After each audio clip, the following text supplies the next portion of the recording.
states, and we've seen this move also happening in some political parties.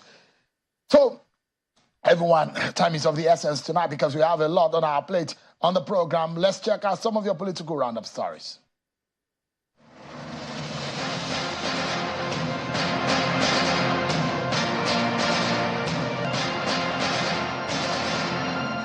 Nigerian businessman Tony Elumelu has applauded some of the economic decisions taken by President Bola Tinubu, saying the private sector is encouraged by the decisions. Mr. Elumelu met with the president at the presidential villa today in Abuja. The entrepreneur said he believes with time, Nigerians will benefit from the decisions taken. The private sector is encouraged with the bold decisions President Bola Tinubu has taken. And we hope that in the fullness of time, Nigerians will benefit from it. The ad hoc committee of the House of Representatives, which is probing alleged non-remittance and utilization of housing funds from 2011 till date, has summoned the Accountant General of the Federation. The chairman of the committee, Honorable Dachung Bagos, who announced the summons, said the decision to summon the Accountant General was to get full information on deductions of national housing funds of Nigerian workers and remittance of same to the Federal Mortgage Bank. The Central Bank of Nigeria is also expected to appear before the committee on Thursday. The Nigeria Extractive Industries Transparency Initiative, NATI, has launched an online project that will provide information about politically exposed individuals who are beneficial owners of companies in the country's extractive sector. The project, which is jointly launched by NATI and other public accountability organizations, is designed to hold politically exposed people who are in the business of extracting the country's mineral resource accountable. The Minister of the Federal Capital Territory, Mr. Nyesom Wike, has announced 825.81 million naira as compensation to Abuja indigents to pave way for the construction of the second runway at the Nnamdi Azikiwe International Airport. He made the announcement after a negotiation meeting with the Minister of Aviation, Mr. Festus Keyamo, the officials from both ministries and representatives from their agencies, as well as stakeholders from JUA, the affected community in Abuja. The 825.8 million naira, according to the minister, is to incentivize the residents to vacate the community and seek their cooperation towards the completion of the 4.2 kilometers second Abuja runway project, originally awarded in 2022. The Labour Party in Imo State has accused the ruling All Progressives Congress of pulling down its campaign billboards ahead of the November 11 governorship election. At a press briefing in Owerri, the Imo State capital, the publicity secretary of the Labour Party in the state, Mr. Bright Ofurum, said agents of the Imo State Signage and Advertisement Agency allegedly invaded their secretariat unlawfully to remove their campaign signages over purported non-payment of signage levies. The LP spokesperson describes the action as unacceptable. Meanwhile, the Imo State government, through the Commissioner of Information, Mr. Declan Emelumba, says the allegation is false and baseless. The commissioner says the alleged invasion was not perpetrated by agents of government, but a faction of the Labour Party, which doesn't recognize Athan Achonu as the governorship candidate.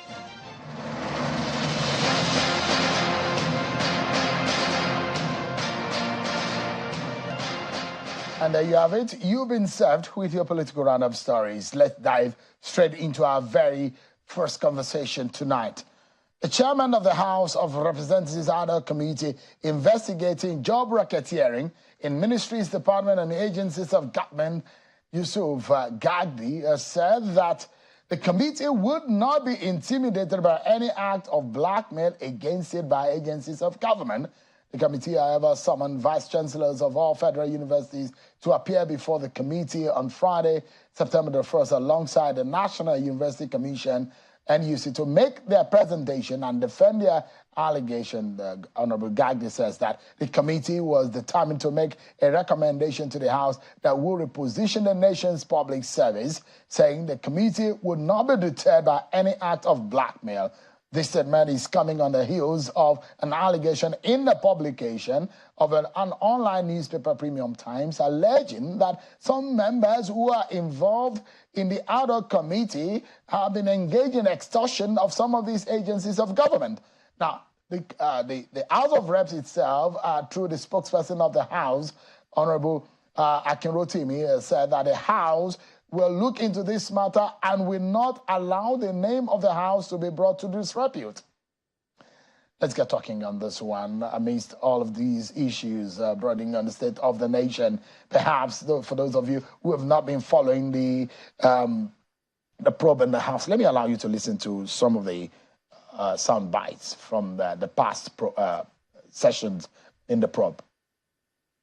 Good morning, my colleagues, and good morning.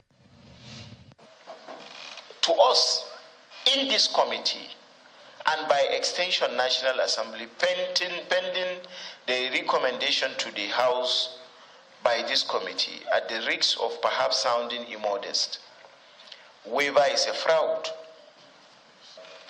Because agencies are hiding under waiver to recruit their family members, to recruit their friends, to recruit those that give them money, to sell slots, etc., etc. Have nothing to hide. Don't do anything shady within the commission. Among the applications that we have the best of the best among them. They attach their resume, and so we can select from there. We take into consideration these facts, as well as the national spread. Those are some of the sessions. There are a lot of them in JAM, in several MDAs. There are explanations that have been made. Let me allow you to listen tonight to the chair of the House Committee on these added committee special panel to probe these employment issues. And of course, he's also the chair of the House Committee on the Navy. He's from Plateau State and a member of the APC, Honorable Yusuf Gadi. Thank you so much for joining us tonight on the program. It's my pleasure to be here. Thank you too. Yeah, I saw the statement coming out from your office about these allegations of extortion.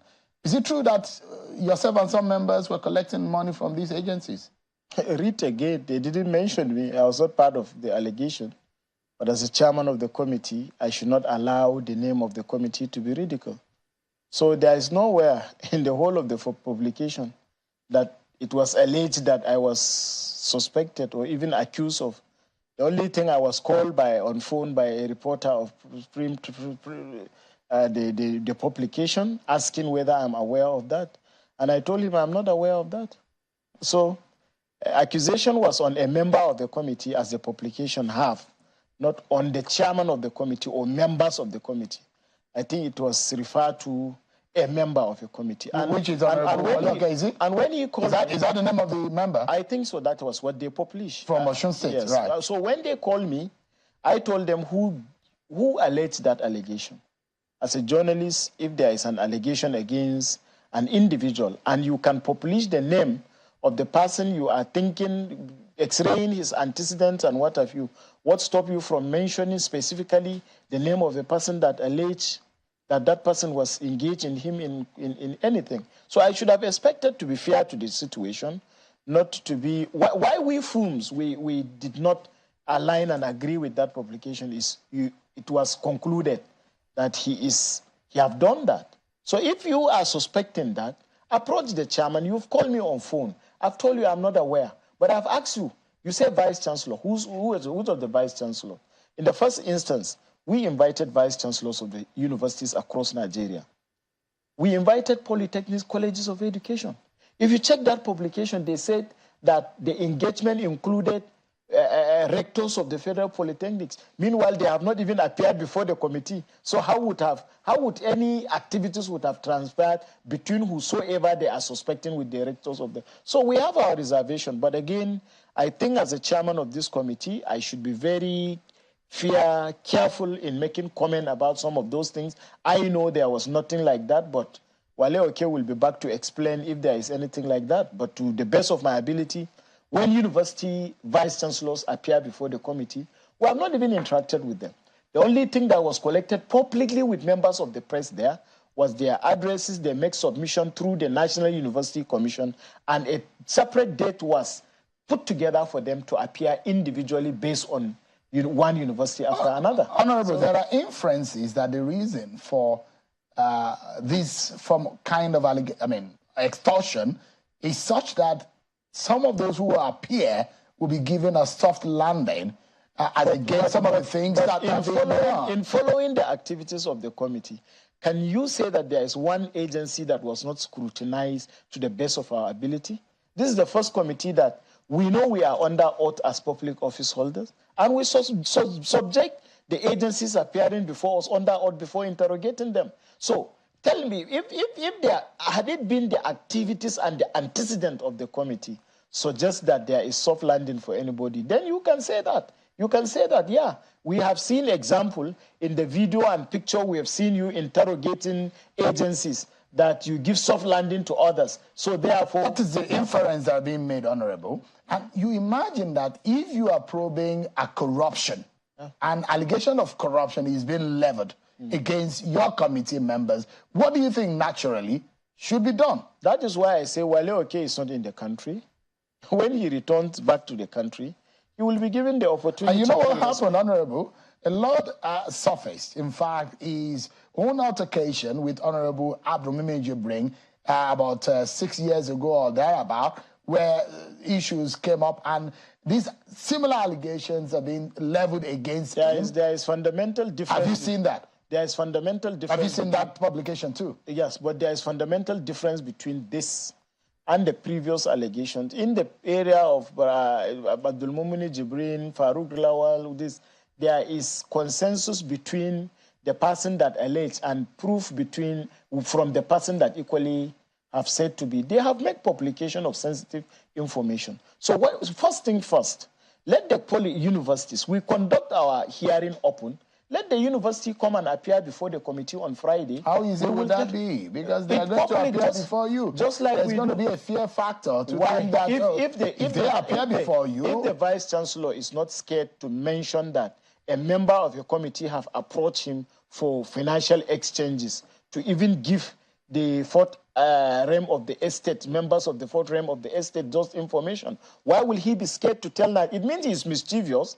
Let him come before the committee. In the course of your work in any way, it doesn't. Does it take away the fact that Nigerians may not be able to trust your committee work? Am I the one, the chairman, that is being accused? I'm asking, a member of your committee is being asked. We have a committee of 39 representatives with about 7 co-opted members. You choose one person, not the leader of the committee, that is the chairman of the committee, not even the clerk of the committee, and that undermines for the sake of natural justice. Well, what do you think should be done? If there is an allegation on one person in that committee, should that person be sitting? What does the law say about issues of morality, issues of natural justice? In this situation, he is innocent until he is found guilty. So it's left for the explanation he will provide to the committee as well as the leadership. Are you going to probe that member too? It's not within our mandate to probe him. Our mandate is to probe job racketeering, not to probe a member of the committee. The leadership that put in place the committee knows the question to ask regarding to what happened, as per the allegation against 1 out of 37 members of that committee. How mind-boggling are some of your investigators? I mean, what do you have? You have seen it, and that is why I say if we have not been transparent and fair, you would have given me one example in the area of trying to give soft landing to anybody. We have not. We've seen this situation as a situation that is aimed at rescuing our public sector. We have seen what we have seen. Maybe if you have not discovered, Honorable. A lot. One, yes. How bad? How bad? Very, very bad. As dirty as anything you may look at. When you have a situation whereby institution responsible for capturing of people to be enrolled in IPPIS have been accused of conniving perhaps with even some of the university when they recruited 200 and you end up capturing 300 against the budgetary provision of the government. So the money goes into people's personal pockets? Certainly. We have probed that. Coming from for your probe, we've also seen where people said that they were being paid to buy. That is why I don't want to play in the hand of politics. Perhaps people want to divert the attention of the committee. They have not seen anywhere they will accuse the chairman of the committee. Therefore, they have issues with one member of the committee. They are accusing him to distract us from the central attraction of what we are doing. By the special grace of God, I keep on giving assurance that this ad hoc committee will be one of the best committee and a committee that haven't submitted report on the floor. we will pay, and such report should be publicized so that the citizen of this country will know which agency and which agency are defrauding them from their taxpayers' money. We are not going to be moved from that. When I saw this allegation, let me get even back to it. I tried to caution members of the committee not to be instigated and mention some of our findings. If you have a situation whereby you send IPPI's officers to go to federal institution and capture, then you have ghost workers added to the number of legitimately recruited civil servants, and you have find out that you are engaging such personality, and you begin to hear some of these allegations. I will not equally want to conclude that they want to deliberately and systematically, try to lock our mouth from allowing them to come to face Nigerians and speak justice. And by God's grace, people will see what will unfold in the next future, in the next days. So, I mean, there is this fear. I mean, you remember the Honorable Hembe Committee and what happened with the chair, with the ED of SEC. You remember. That is why we summon the vice chancellors. Instead of them to come next week, we ask them to come on Friday at the point that this thing is going on. If the person they are accused have done that, they should behave like a Hembe situation. I want a head of the agency that... And you remember what happened in the NDDC matter? That I remember. I want them to come and off the Honorable mic. Off the mic. Yes. So I want them to come. If there is anything like that, I'm sure. You are the chair now. I'm the one. I hope you will not off the mic at that time. Certainly I will not. When people are spilling. They will not spill against me. It's a different situation. They have the person. Your hands are clean. My hands are clean. They have not even accused me. Rather, they call me to confirm whether that thing is like that. So, if you come to speak, you are speaking against the person you are accusing, and he wouldn't be the one to off the mic or on the mic. I'm the one to control the mic, whether it should be Honorable Gagri, would this be the dirtiest thing you've discovered as a public officer within the public space in Nigeria? In times of public sector, public service, yes, I agree. This is one of the if I don't want to preempt our position. I don't want Nigerians, I don't want at this point in time, we have procedure, we are committees, we are asked to investigate, to report on the floor of the House, to discuss our report by 360 members, to refer it to a committee of the whole. Decision will be taken on our recommendation at the end of the day. So people were just employing their cronies. Definitely. They were just populating. The names of waiver. He will apply to Federal Character Commission, collect waiver. Waiver, what is waiver? There is no even place for waiver in the provision, in the act establishing the federal character. There is no any provision that waiver should be granted. Waiver is a creation of the federal character to be able to, perhaps the intention was good, but now waiver is to give agencies the power not to advertise vacancies within their agencies for recruitment. If you have waiver, you have the right to collect CVs from the back door, packet them, whether there is federal character representation or non-federal character representation, give appointments to people that you may so wish. And in that situation, it suffocates the common man on the street who have gone to school, who is first-class holder. So you cannot easily apply for a job if you don't know somebody. You will, before you hear of the job has been shared among either political office holders, this also brings to the fore, because in the appointment of President Tinubu, there are allegations of people within and around, in the kitchen cabinet of the president, and your very good friend and brother, Femba Jabiamila, is the chief of staff. There are those also who have raised issues about appointment and federal character, even under President Tinubu. That is why, in my opinion, I don't want to exonerate even the member of my committee that was accused. But I have this phobia, not phobia, myopic in court understanding regarding to performance. You cannot be doing well and expect people not to hit you or slap you. But they will not come to your face and slap you if you are doing well. I am expecting the accusation and the attack on my friend, brother, and leader, my boss, Right Honorable Femi Bajabiamila, to be there. So as long as he's doing his job accordingly, you don't expect people not to pass as passion as him. And if you know the responsibility of the chief of staff, to the president, to the governor, to the local government, you are the engine room politically of government activities regarding to your principal, regarding to the president in the case of Femi Gbajabiamila. And so, you are the president, in other words. You can be called not in times of powers, because you are the image maker of Mr. President. His decision, you are the first to see president in the morning by virtue of being the chief of staff, and you are the last to see him. So in this circumstance, even if you see the president and he abused you in the morning, nobody knows.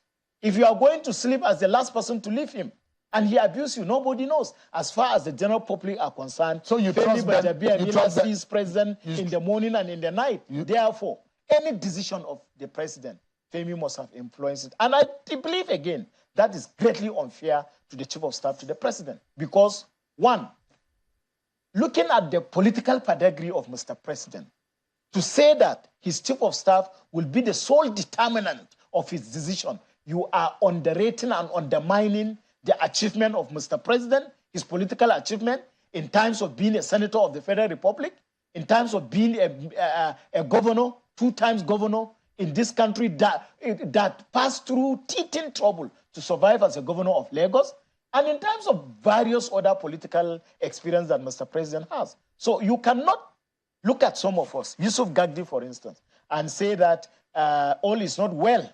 The chief of staff to the president is the one controlling and coordinating the direction of Mr. President. I will tell you, no, that is not the kind of president that Nigeria have. We have a president that knows his left from his right. We have the president that knows wrong from the right. We have the president that knows decision that is in the best interest of his administration. We have a president that come prepared to know what he wants to achieve. That certainly you cannot tell me someone remote control him at this level. But if you look at what is going on at the moment, there are those who have raised flags against the appointment and some of the cabinet members of President Tinubu. There are those who say they are disappointed that they were expecting, they have a level of expectations, but their expectations were cut short. Are you telling me that the people that were appointed have no capacity to deliver? I mean, they're Nigerians, and they have the right to raise questions and eyebrow about the appointment if they have expectations. Mention to me one person that doesn't have the capacity to be a minister. I'm asking a direct question on what Nigerians feel about the caliber of persons based on their expectations on the president of the formation of cabinet, based on what he has done in Lagos. They said, look, he's a talent hunter. Do you think that this cabinet meets the expectations of I will Nigeria? answer that, but Sheon, are you telling me that Nigerians or some Nigerians, few Nigerians, people have right to say what they want to say? It's politics. People reserve the right to judge the ministers. So 100%, people, this cabinet is perfect. It's perfect. You have just appointed people. You didn't give them the benefit of the doubt to perform. You are drawing conclusion that they cannot do anything. We have seen people that Nigerians doesn't know them, that were imported from abroad in the past regime, and they have come to do better than the people you think they can do better. In the past, we have seen people that you have confidence in them, that you think if giving them the opportunity to serve in the Federal Executive Council, they will do better. Even with a lot of controversies surrounding the personality, the profile, the background, educational issues surrounding some of those the president have appointed. You think that some Nigerians are not right in their criticism of the caliber of president that President Tinubu have put together? I am not a senator, so I'm not privileged to have those complaints against those individuals. But again, Sheon, we are in a political era that in this circumstance, both the ruling party and the opposition party, in terms of political patronages, people are envious of one another. As you are sitting down here, let your CV be taken to the National Assembly and see whether they will not say you always wear blue tie. Meanwhile, they know you are on red tie. So people they will define your eyeglass and tell you that it is meant to correct short-sightedness. Meanwhile, you are just doing it for fashion.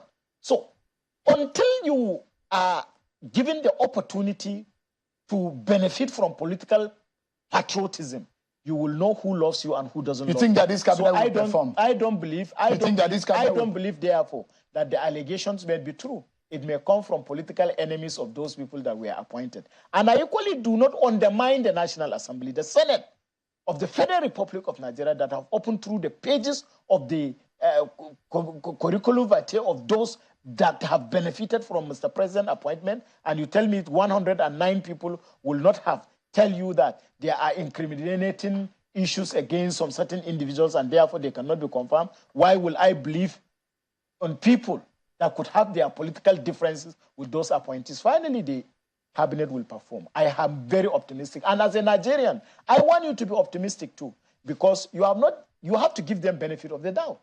Because people are nominated, are just appointed, you begin to cast aspersion at them, you begin to discourage them. That is Nigeria for you. I expect us to pray for them and to give them the opportunity to showcase their talent and see how they will partner with Mr. President in taking Nigeria to the next level. Is it a matter of casting aspersion? These are questions to put these people on their toes, isn't it? It's not. It's to discourage them. It's not to put them... If you're asking a question about the capacity of someone and his profile, pedigree, capacity in a particular role, is it aspersion? You are just asking a legitimate question. When you are equally accusing the person of non-qualification, he's not qualified to occupy those positions, you think it's not aspersion? So Nigerians are not right to raise a Nigerians are right to say that you do have the capacity to deliver. But those other Nigerians that are saying, that are trying to pull those nominees down unnecessarily without any concrete reason, it's not supposed to be like that. We should, as a representative of the people, wait and see if these ministers fail. Some of us will call them with their fathers and mothers' name. But at this level, what do we expect? Some Nigerians cannot wait for another failure because Nigerians have really been hit and hurt. No, just a moment. Nigerians are now benefiting or suffering from the failures of the past. We don't have time for failures any longer. That is what we should say. There is no time for failure. That is what we should say. And we should do the right thing, support the people that are put in place, and tell them we cannot tolerate, just like Mr. President did tell them in the inaugural Federal Executive Council meeting. Nigerians have high expectation on you. Nigerians will not be patient to tolerate failure. I, the president of Nigeria, will not tolerate failure. This is how we should behave. Give them the benefit of the doubt. I'll pray for them. Allow them to showcase their talent and see whether they will recover the economy of Nigeria, whether they will partner with Mr. President for serious infrastructural transformation, whether they will right the wrongs that is in the four angles of Nigeria. Honorable Yusuf Gagdi, chairman of a committee on the Navy and the chairman of the Special Ad Hoc Committee investigating job racketeering and employment in the agencies of government. Thank you so much indeed for your time tonight. I appreciate it. Thank you, Sheldon. Thank you so much. Thank you. We take a break, everyone, but when we come back, we'll delve into the matters relating to the NNPP. Alhaji Musa Kwankwanso suspended. The furore about this suspension and what is happening in the party. Alhaji Buba Galadima will be joining us next on the program to discuss some of these issues and the internal wranglings in the New Nigeria's People's Party. Join us again at the one.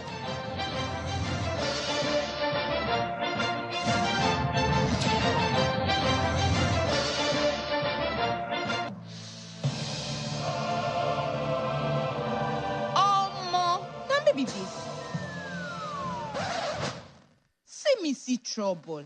So today, I said I should treat myself as salary just enter. I ordered my food and was looking forward to demolishing all the orishi-rishi. Baby, for serving. Are they run? Oh yeah, time to pay rich now. Food where you never pay for. Now here my card begin acting. Hey. You know what? You know what? Okay. After debiting me. It's like this one wants to find my trouble. See premium dragging. Oh, because this card did not work. Save yourself the embarrassment. Get a card that works with MoneyPoint's personal banking. Download the app, request for a card and have it delivered to you in 48 hours. Experience banking on point because your money no go hang.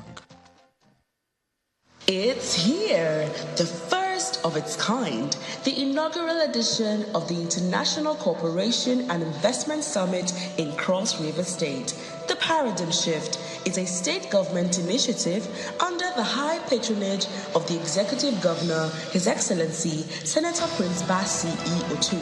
Keynote speakers, Dr. Herbert Wigwe, CEO, Artis Holdings PLC, Mr. Lamin G. Barrow, DG, African Development Bank, Dr. O.M.O. Ashimolowo, VP for Operations, ECOWAS Bank for Investment and Development. Mr. Suren Abikwemira, Vice President, Arise IIP.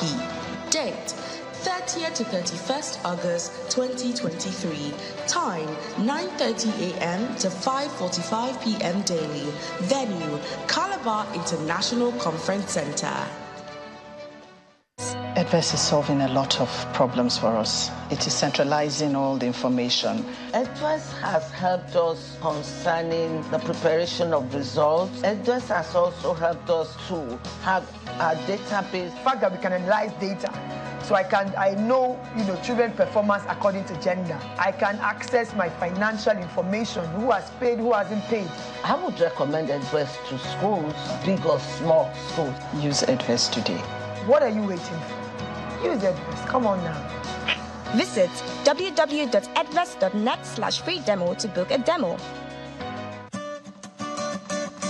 In today's world, our lifestyle, both at work and at play, depends on connectivity. Our connectivity depends on the devices that make it possible, and these devices depend on electric power. When power fails, our life shrinks, our work drops, and our joy dips. JRB Solar Energy Systems are here to ensure that we enjoy uninterruptible power, uninterruptible joy. Whether you're running a business, an institution, or just a home you return daily to rest, JRB has got you covered. No project is too big for our super digital inverters, long-lasting batteries, and efficient solar panels. Go. Dream on. Change your world. JRB solar inverters, batteries, solar panels, solar streetlights, and more. Telephone 0906 752 1111. Email sales@jrbsolar.com. With JRB, the sun's gonna shine on everything you do.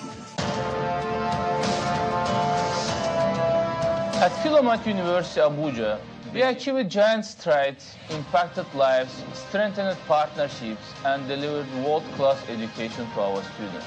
As we surge ahead on our mission to transform education in Africa, we are enthusiastic and adrenalized for the future, as we know you are also. Philomath University. Unlock your dreams.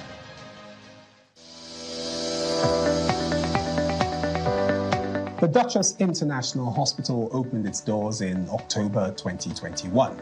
The mission of the hospital is to reverse medical tourism. We take particular care here at the Duchess to bring together a combination of the brightest and the best locally, as well as Nigerians in the diaspora who are interested in returning to do very good work for the benefit of our patients here in this country.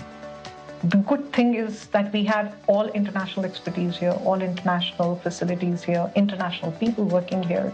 Everything is coming together in a space which was considered not great in terms of the availability of healthcare.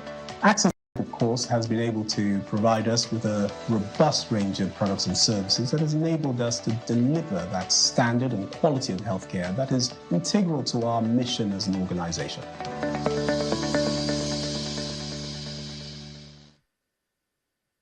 It's here, the first of its kind, the inaugural edition of the International Cooperation and Investment Summit in Cross River State.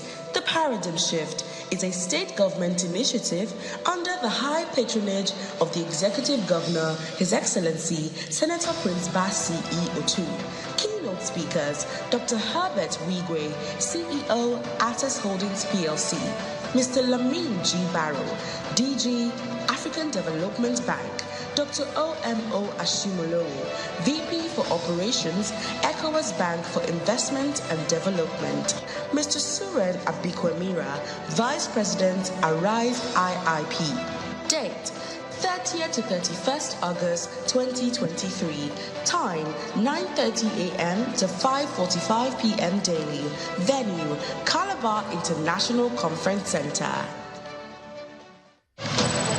Are you passionate about changing your country for the better? Do you think you can make this change with a profitable business? Here is your chance to win a grant of 30 million naira, mentorship from an industry expert, and access to an exclusive network of business leaders. We are looking for ambitious, dedicated social entrepreneurs to take part in our exciting new business competition show. Fund it forward. To apply, go to www.funditforward.tv. Fund It Forward, a channel's original series.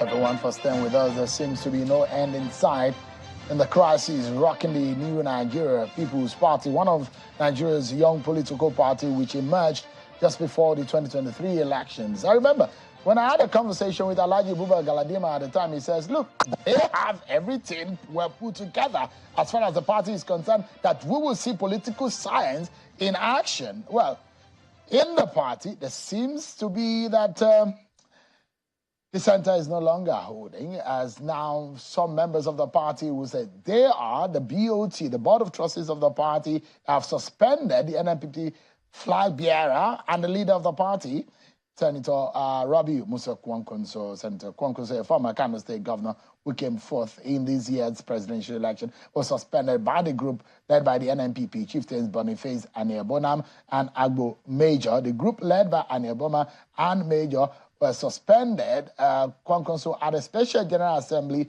meeting at the Rockview Hotels in Apapa area of Lagos. But in Abuja, that's part of what they said today on your screen about what they call anti-party activities that Mr. Kwankwaso is involved in. Now, Mr. Galadima and the national chairman of the NNPP and a few others were also in Abuja today. They had what they call the NEC meeting, where they said they've expelled Mr. Agbo Major and Agbo Nama.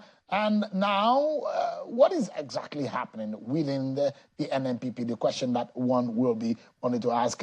Alhaji Abuja Galadima joins us live. He's one of the founding fathers of the NNPP. Thank you so much, Alhaji Galadima. You boasted, you told me that, look, you are experienced in putting a political party together, but things are falling apart in your party. No, Shehu. We are very much intact. Really? Yeah. You have splinter groups now? No. Your friend, brother, leader, Kwankwaso has been suspended. Well, I'm hearing that from you now. I thought what I saw in the social media was just like Nollywood or Hollywood jokes. Now you are confirming that social media event. First, let me make a small correction. Those that were expelled were Dr. Boniface Ukechukwu Aniebonam. You didn't spell it very well. Okay. Apologies for the wrong spelling of the name. Yes. And Major Gabriel Agbo Major.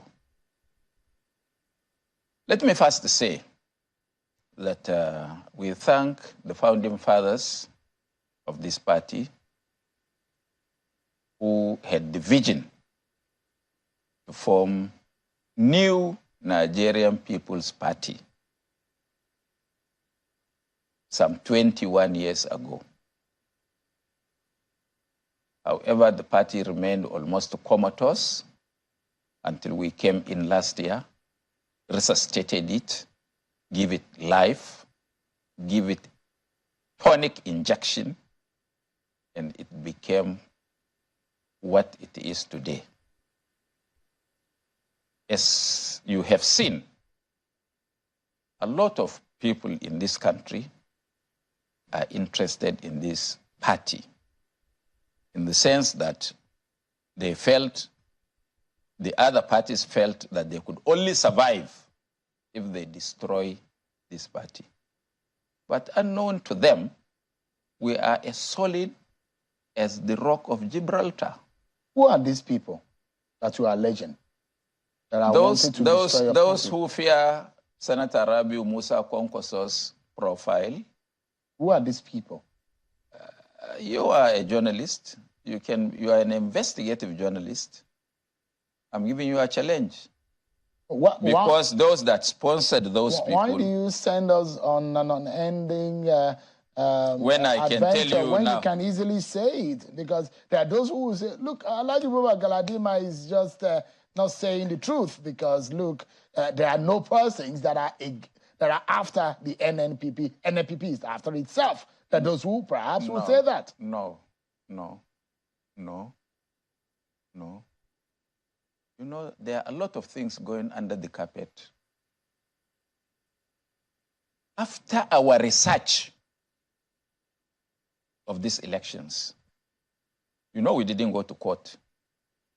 We discovered that even in the Northwest alone, Kwankwaso scored about 3.963 votes, which had not been accounted for. 3.96 million votes, or which has not been accounted for. And in Bauchi, when we went to court, all the two major parties connived to make sure that they rigged us out in court. And one of them accused the other of having helped itself in about 6 or 7 local governments. And a recount was made.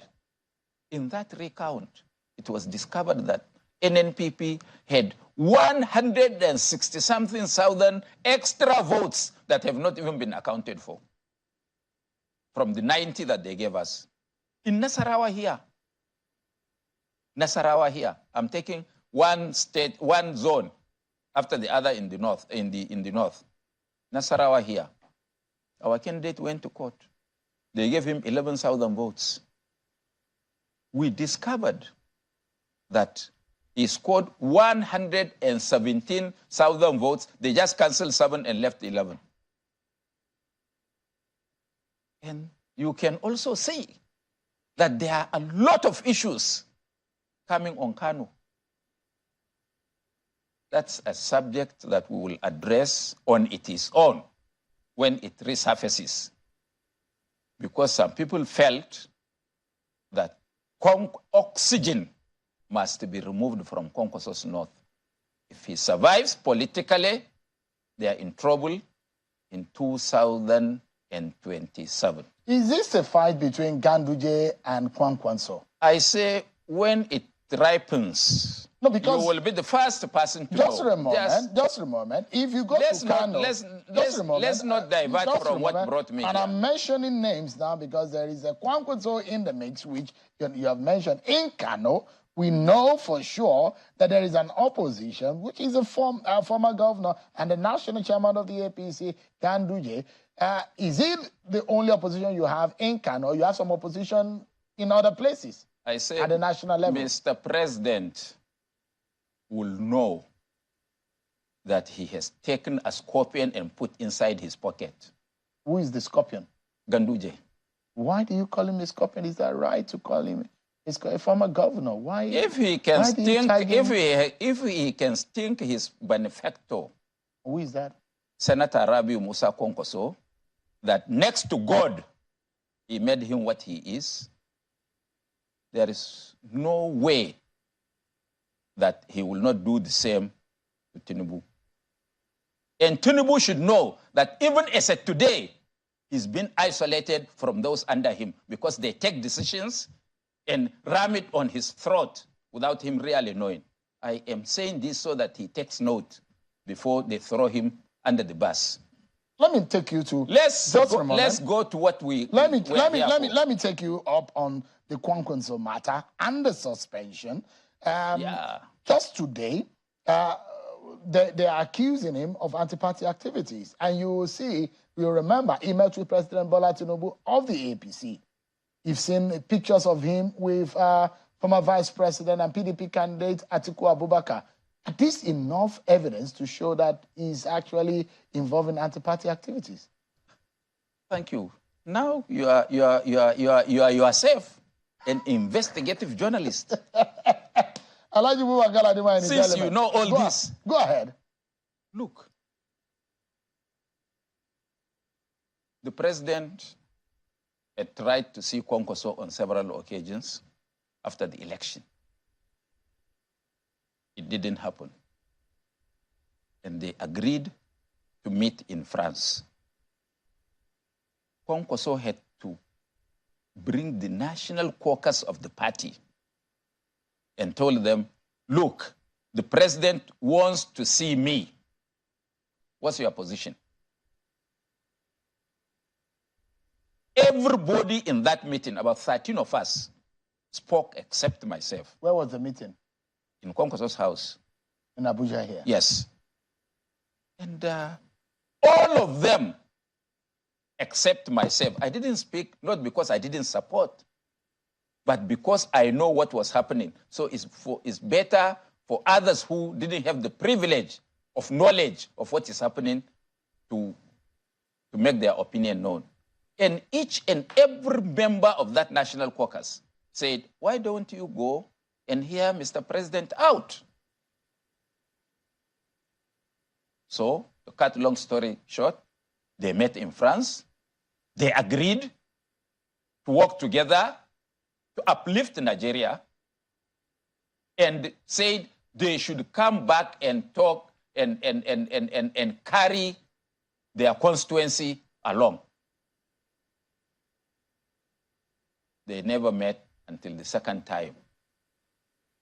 The second time they met was when demolitions of Ganduja's properties. It's not the property of Kano people that was being demolished. And Ganduja is a devil. Sorry, that's quite extreme. So I withdraw. That's extreme. I withdraw. But when you let the bullet, it's very difficult for you to catch it.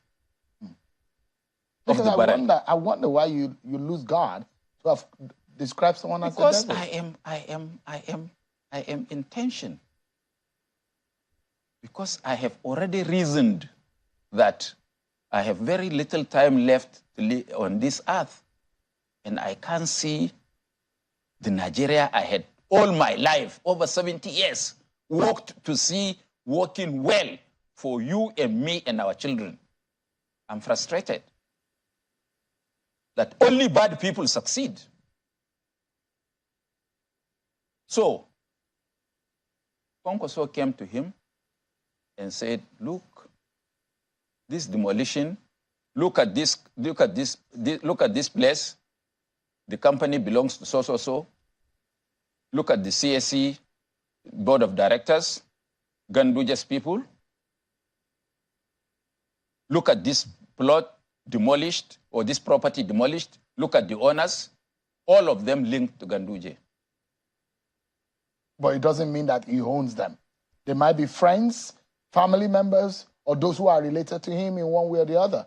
Does it mean that he owns all of them? That may not be factual, isn't it? To say that Ganduje owned all of the houses or the properties that have been demolished in Kano. Did we say your name was there? I'm saying. I said, did we say your name was there? Just a moment. I'm just asking. No, I'm not. We are not quarreling. I'm just saying that we have to be factual on the program on what we tell Nigerians. I say. If you say that Ganduje owned all the properties that have been demolished, could that be factual? That's the question. I say, was your name there? Why wasn't your name among those whose properties were demolished? I don't own a property in Kano. Thank you. Thank you. So, he explained to Mr. President the situation, what is happening. And the president said, oh, sorry, I didn't know that it is like this. That after all, I gave instructions, but that will be stopped. I don't want to mention what instruction. And they went ahead and started what they were doing. Well, sir, hold on. I'd like to ask a question at this point. Then was a plan? He met Mr. President 3 times. The last time he met Mr. President was that we wrote a letter to Mr. President. We, NNPP, wrote a letter to Mr. President that this is the rumors we are hearing, and that your people in Kano, this is what they say on radio, this is what they say in the social media, that irrespective of our clear victory in Kano that cannot be controverted in any court of law, they still say Kano is too large to be left in the hands of an opposition party.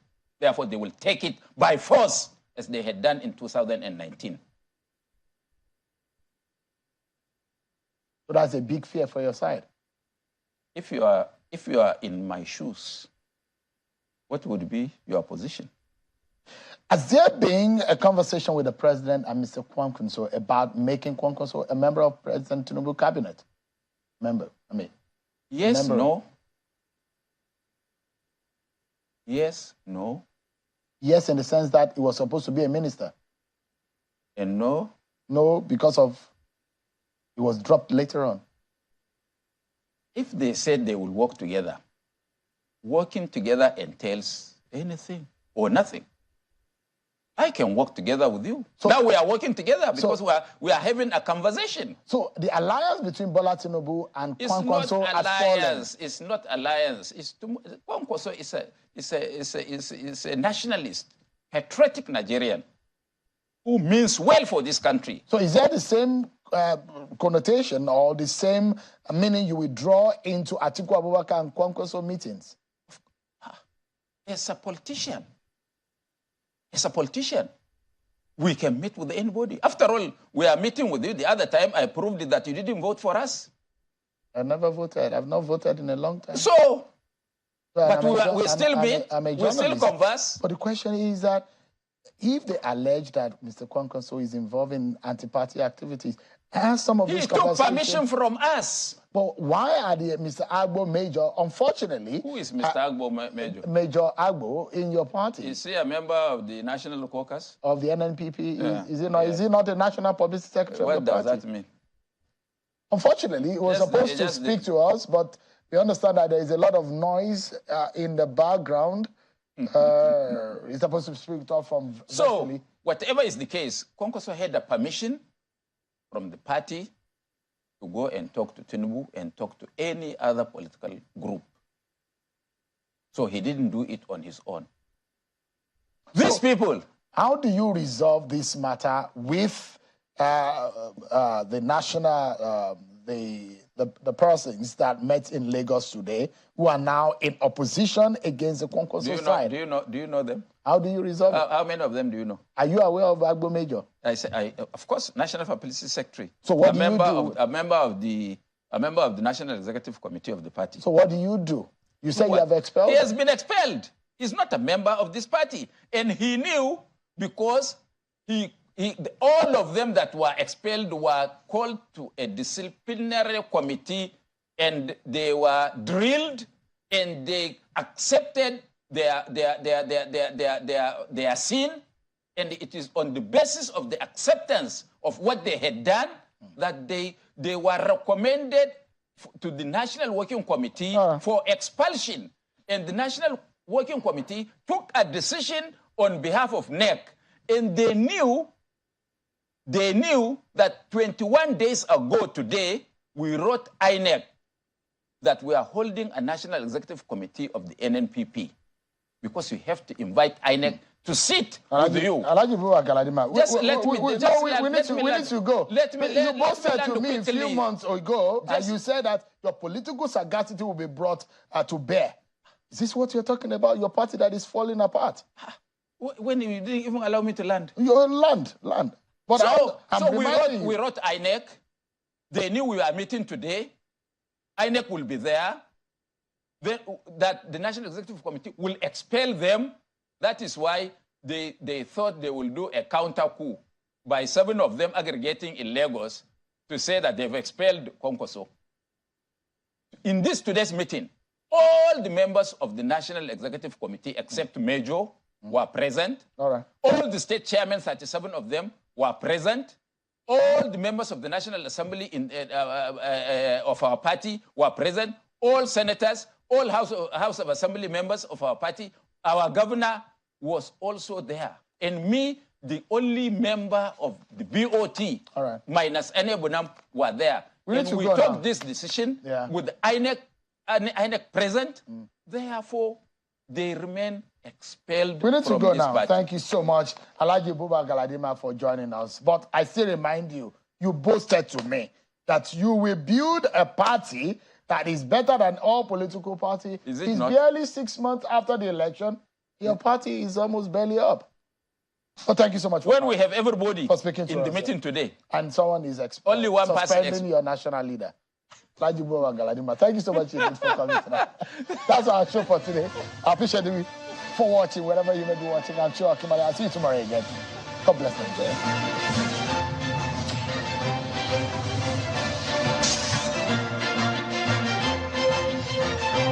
The community of persons with disability is ready and able to serve at the national and subnational cabinets of governance at all levels. I am able to serve as a minister.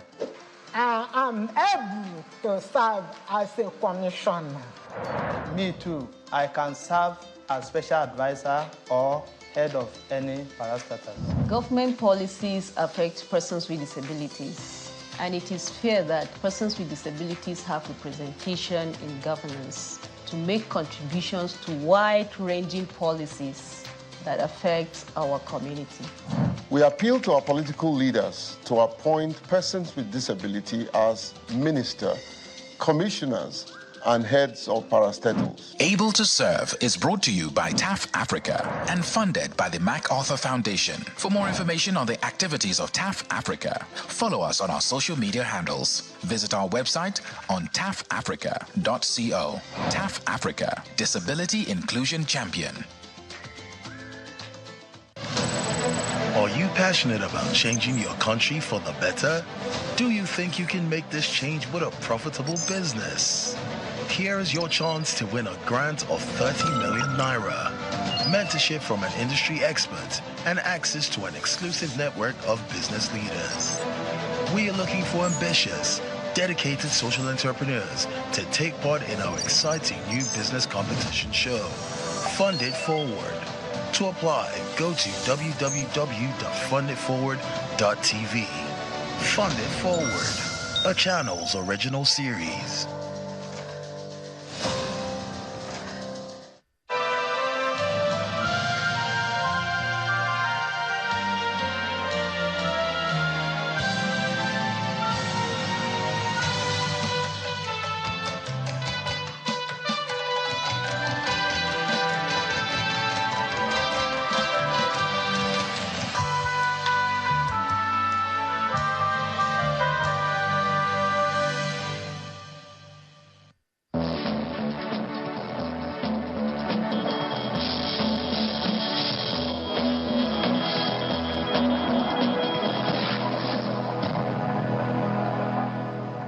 Hello and welcome to News Track on Channels Television. I'm Kayode Okikilo. Our top stories at this hour.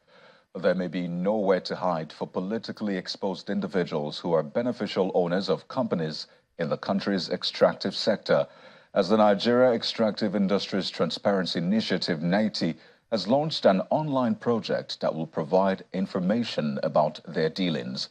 The project, which is launched in collaboration with other public accountability organizations, is designed to hold politically exposed people who are in the business of extracting the country's mineral resources accountable. Speaking at the official launch in the nation's capital, the Executive Secretary of NITI, Mr. Ogbonaya Oji, notes that the project will help curb corruption in the system and foster transparency and accountability. This platform for use the best interests of public interest and for humanity. It is the official launch of an online accountability project of the Nigeria Extractive Industries Transparency Initiative, NITI, and its development partners. In sharing information and data that will support our security agencies. According to the Executive Secretary, the project, joining the dots with politically exposed persons in Nigeria, will help to foster transparency in the country's extractive sector. What Connecting the Dot is set to offer to NITI's beneficial ownership program is to strengthen our capacity to guarantee data accuracy, data efficiency, utilization, availability, and easy access to relevant, competent authorities.